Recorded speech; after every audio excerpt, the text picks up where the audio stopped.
Well, I got some bad news from my cardiologist today.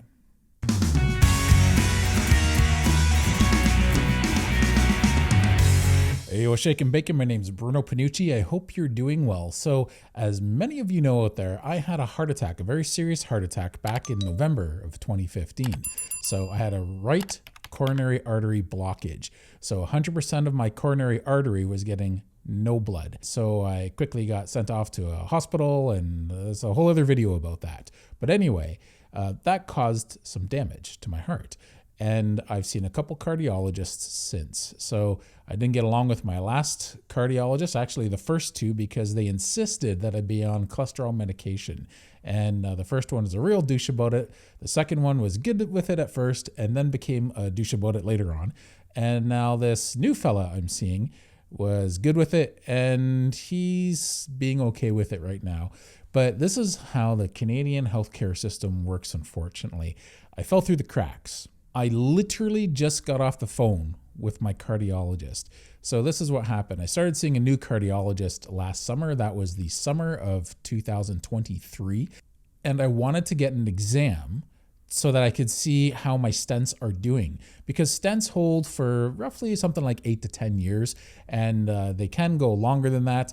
But I wanted to see if mine were holding up okay, because I haven't been consistent with Carnivore until 2021 actually. Before that, I was doing Carnivore on and off. So I was going back to junk food in a really bad way. So I was extremely on or I was extremely off. There was no in between with me. But I wanted to see what kind of damage has built up since those stents were put in. So my last cardiologist I had a fight with to get a CT scan because it's like a high contrast scan that they would do.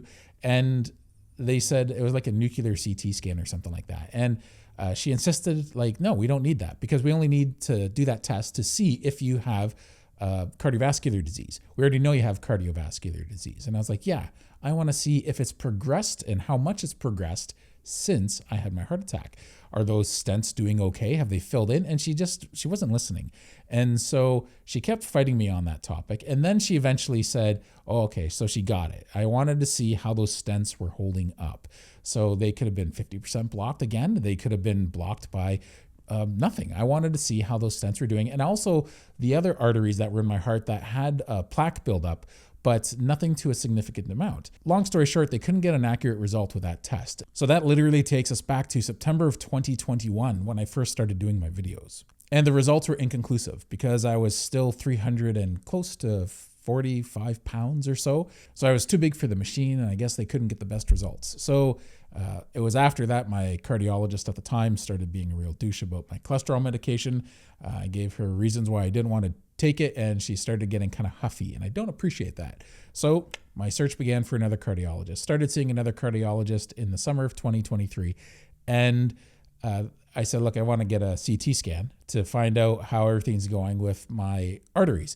I know an angiogram is the ultimate way to go, but that's also riskier, because the way, to my understanding, an angiogram works is when they're putting that dye in your heart and they're looking in there with a camera, what's happening is it's pushing against the arterial walls, and those arterial walls are just like skin. And you don't want something on the inside pushing against something as pliable and flexible as that might have some damage to it, right? So that's one of those, see how the CT scan goes. And if you need it after that, we'll do an angiogram so we can have a better picture of what we're looking at in case we find problems with a CT scan.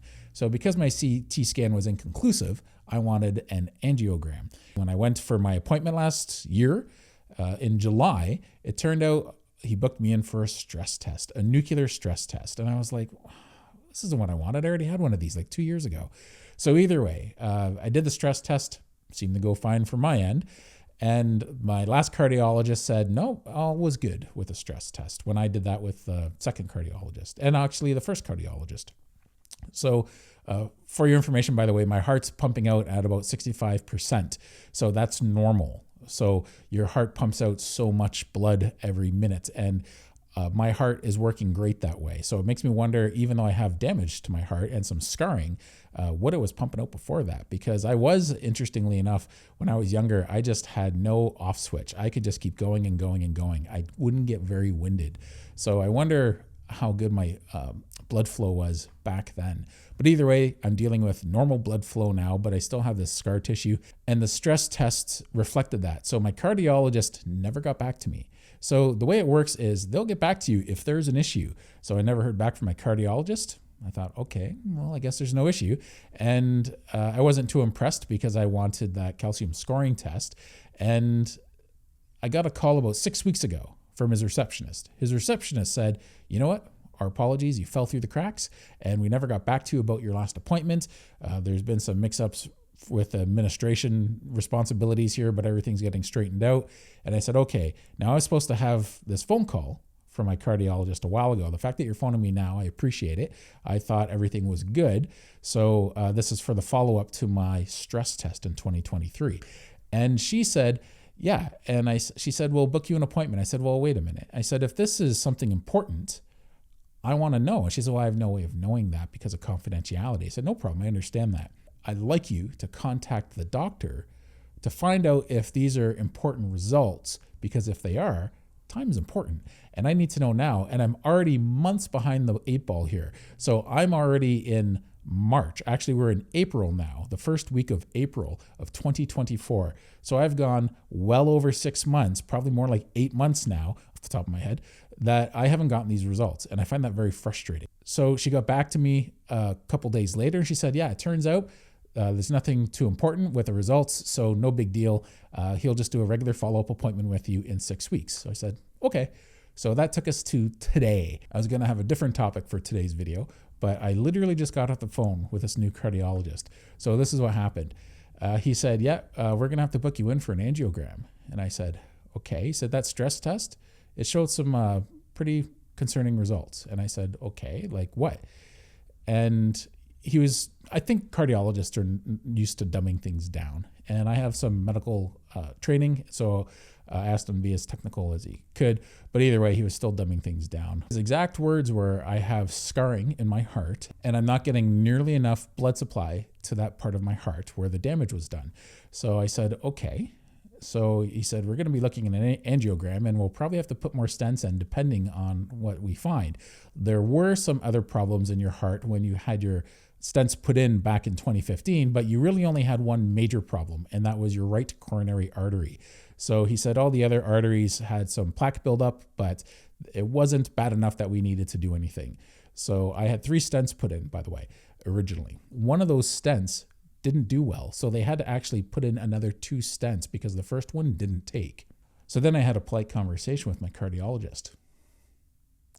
And I said, why didn't I get informed about this when I was talking to your secretary 6 weeks ago? And he said, well, she wouldn't have known this. And I said, I asked her to ask you specifically if there was an issue. And if there was an issue, I wanted an earlier appointment, especially since it's already been months overdue since I should have had this phone call to begin with. And she assured me there was no problem. And then he started a bunch of backtracking. He ended up looking at my old stress test from 2021. So this is something that's interesting. He basically set me up to go get an angiogram because that's done when things get really serious. And he ended up finally looking at his older notes, comparing my last stress test from July 2023 to the one from 2021. And he said, actually, it's exactly the same results as the one before. I said, so there's no degeneration or there's no more plaque buildup that I need to be concerned about. And he said, no, it's exactly the same results as before. And because it's the same results, we don't have to do this angiogram now.